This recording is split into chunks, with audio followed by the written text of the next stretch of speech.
আচ্ছা চাচা, আপনাকে একটা কথা জিজ্ঞেস করব, কিছু মনে করেন না। আপনি কি রোজা আছেন? হ্যাঁ বেটা, তুই কি কস? হ্যাঁ, রোজার দিনে রোজা থাকবো না তো কি থাকবো? তুই কি আমার সাথে মস্করা করস নাকি? না চাচা, হয়েছে কি, আসলে আপনার মতো অনেক মুরব্বী আছে যারা রোজা থাকে না, এর লেগে জিজ্ঞেস করলাম আর কি।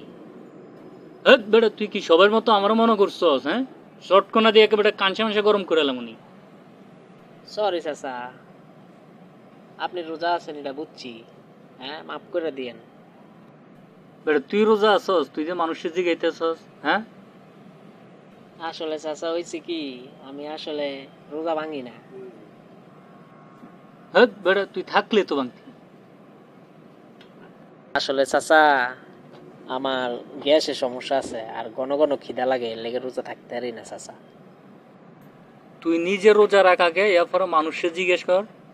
না, না রেখে যদি মানুষের জিজ্ঞেস করস তাহলে তো মানুষের তোর কান চটকনা দিবে তোরে। আচ্ছা কাকা, ঠিক আছে, আর জীবনও জিগামু না কাউরি।